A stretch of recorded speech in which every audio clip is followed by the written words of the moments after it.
ษยชาติทั้งหลายคือการให้ทานการให้ทานที่มีผลมากคือทานไม่หวังผลสิ่งใดเป็นเครื่องตอบแทนแม้คำขอบคุณทานที่ปราศจากโทษคือบ่หวังเครื่องตอบแทนเช่นว่าเขาจะทานอาหารยารักษาโรคเครื่องนุ่งห่มที่อยู่อาศัยตลอดทั้งเครื่องอำนวยความสะดวกสบายหรือการช่วยเห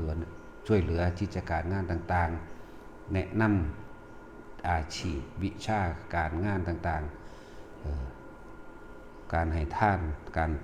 สิ่งเหล่านี้ไม่มีโทษเพราะบ่ได้หวังสิ่งใดเป็นเครื่องตอบแทนจึงว่าทานจึงเป็นการสื่อสารที่ดีที่สุดในหมู่มนุษยชาติทั้งหลายนั่นแหละเป็นท่านที่บ่มีโทษเพราะว่าบ่หวังผลตอบแทนเป็นท่านที่ขาดออกจากความเห็นแก่ตัวนั่นแหละจึงบอกว่าให้แต่ละคนนั่นนะ การให้ท่านที่ดีที่สุดบ่หวังผลตอบแทนนั่นเองการเมื่อเฮาท่านวางความเห็นแก่ตัวได้แล้วมันก็เข้าสู่ศีลคือการไม่คิดทำร้ายเบียดเบียนให้ผู้ใดผู้หนึ่งเสียชีวิตและทรัพย์สินตลอดทั้งคนและสัตว์ทั้งมนุษย์และอมนุษย์นั่นแหละมันเลยเป็นเกราะป้องกันเฮาอย่างดีที่สุดคนให้ทาน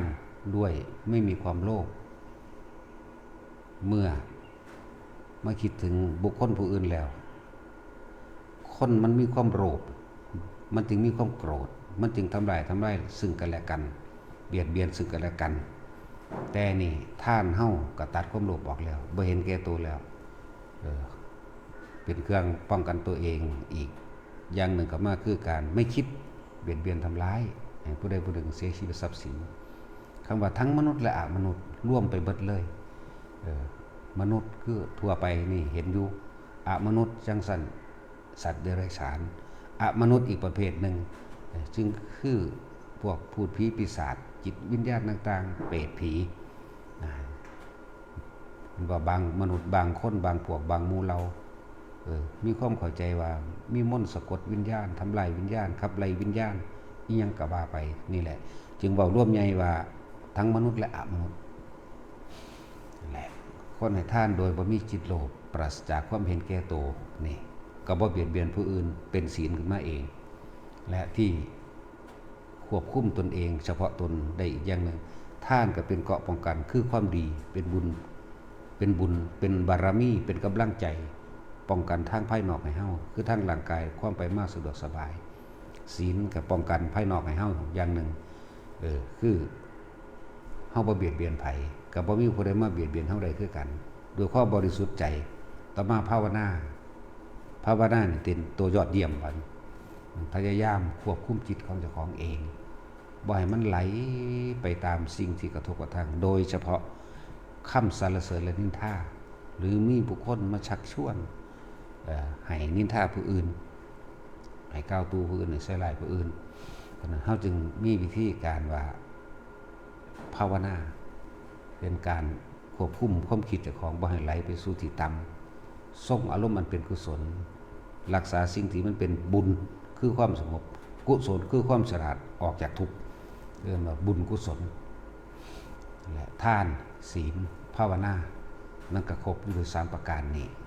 ทานก็หวังสิ่งใดตอบแทนแล้วตัดความโลภตัดความเห็นแก่ตัวแล้วศีลก็บ่ไปเบียดเบียนผู้ใดมาเดือดร้อนบ่ไปกระทบกระทั่งกับผู้ใดอีกบ่รังแกบ่ข่มเหงโดยกายโดยวาจาร่วมในจิตใจล่ะนั่นแหละบัดนี้ก็มันก็ไหลลงสู่คำว่าภาวนาเป็นพื้นที่มีจิตตั้งมั่นบ่หวั่นไหวในเครื่องกระทบกระทั่งคนเฮาถ้าบ่มีความโลภแล้วความโกรธก็เกิดขึ้นบ่ได้เพราะว่ามันโลภเพราะว่ามันอยากได้อยากดีอยากมีอยากเป็นอยากได้ทรัพย์สมบัติยิ่งกว่าหมู่อยากมีชื่อเสียงนั่นอยากมีชื่อเสียงเกียรติยศลาภสรรเสริญหยังก็ว่าไปอยากมีอำนาจเนี่ยอยากเป็นบัดนี้อยากเป็นผู้ที่ว่าเว้ายังขึ้นคนต้องฟังกูก็ว่าไปนั่นแหละถ้ามันเริ่มตัดออกตาท่านแล้วศีลก็ดีไปเองสมาธิหรือภาวนาก็ดีไปเองนั่นแหละนี่คือหนทางการบ่กลับมาเกิดอีก คือเพิ่นว่าน่ะท่านเพราะว่าเป็นของเฮ็ดได้ง่ายมันก็เลยเพิ่นก็เลยเอาท่านขึ้นก่อนท่านก็อยู่ในหมวดของคำว่าโลกนี้อยู่ได้โลกนี้สิสั้นหรือสิยาวอายุของโลกอายุของคนนั่นแหละสิสั้นหรือสิยาวก็ขึ้นอยู่กับความเมตตาท่านก็เป็นความเมตตาอยู่ในหันท่านก็เป็นกรุณาอยู่ในหันท่านก็เป็นมุทิตาอยู่ในหันมุทิตาคือความยินดีเวลาผู้อื่นทำดีนั่นเองท่านก็เป็นอุเบกขาอยู่ในหันว่างจิตเป็นกลางในการให้ท่านนั่นเองและท่านศีลภาวนา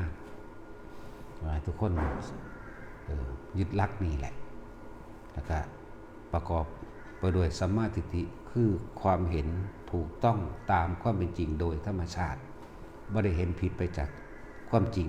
ความจริงคือสัตว์โลกการกระทำต่างๆนานานั่นแหละเป็นเครื่องกำหนดกรรมต่างๆของหมู่สัตว์ทั้งหลายให้เกิดต่ำเกิดสูงก็ว่าไปเฮาเชื่อว่า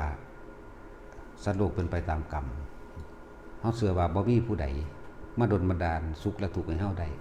ทุกอย่างเกิดขึ้นกับตัวเฮาเองบ่ได้เกิดขึ้นจากผู้อื่นบ่มีผู้ใดมาสาปแช่งให้เฮาตกนรกได้บ่มีผู้ใดมาอวยพรเฮาขึ้นสวรรค์นิพพานได้ตัวเฮาเองทำเองล้วนๆนี่คือหลักแห่งความจริงหลักแห่งความจริงอันทุกคนต้องคำนึงถึงและก็สามารถที่สิหลีกเลี่ยงได้เลยคือผู้คนเกิดแก่เจ็บตายสุดท้ายแล้วบ่มีไผเอาอีหยังไปได้เลยนั่นแหละถ้าเฮาสิว่างก็ต้องว่างตรงจิตว่างที่จิตจึงมีวิธีการฝึกพยายามควบคุมตัวเองให้อยู่ในตัวเองควบคุมความคิดของเจ้าของเองให้อยู่ในกายให้อยู่ในเวทนาให้อยู่ในจิตหรือสติกำกับจิตอย่าหนีออกจากกายเวทนาจิตคำว่าธรรมคือสิ่งทั้งหลายทั้งปวงหรือคำว่าโลกธรรมก็คือธรรมแต่ว่าเฮาบ่หวั่นไหวไปกับมันเพิ่นจึงพยายามให้เฮาฝึกอยู่กับตนเองบ่ส่งจิตออกนอกคือบ่คิดถึงผู้คนผู้นั้นผู้นี้บ่คิดถึงเรื่องราวต่างๆที่มันเกิดขึ้นบ่คิดถึงอดีตแล้วปรุงแต่งไปหาอนาคตให้อยู่ในปัจจุบันนั่นเองและการปฏิบัติธรรมบ่แม่นของยากพระนิพพานก็บ่แม่นของยากที่มันยากเพราะเฮาอยากเกินไปแล้วก็การได้รับข้อมูลผิดๆมันก็เลยว่างจิตบ่ถือมันพลิกนิดเดียวนึงเด้ขอให้ว่างให้มันเป็นว่างจิตถูกเหมือนโจรองคุลิมานพอเพิ่นว่างจิตถูกปุ๊บการบรรลุเพิ่น14มื้อเพิ่นก็บรรลุเด้นะขาคนมาคักๆตะกี้ว่างจิตผิดบัดนี้มาว่างถูกหรือได้จรขาดก่อนสิตายพระสารีบุตรไปโปรดเอาเทศนาบ่กี่คำว่างจิตถูกว่างออกจากความเห็นแก่ตัวนั่นว่างแล้วก็เห็นอนิจจังทุกขังอนัตตานี่แม่ว่างนี่เกิดเป็นยังกระช่างล้วนแล้วแต่หาความจริงลั่งอย่างยืนบ่ได้บ่มีสิ่งใดเที่ยง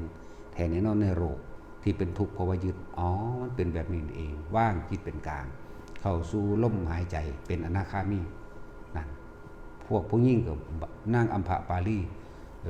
เรียกว่าเป็นโสเภณีสั้นสูงผมสุดท้ายมาก็ว่าเป็นอนาคามีแม้กระทั่งนางศิริมานางศิริมาก็เป็นโสเภณีแถมซ้ำเป็นคนแน่แล้วคุณนางยังอีกล่ะที่จ้างไปเป็น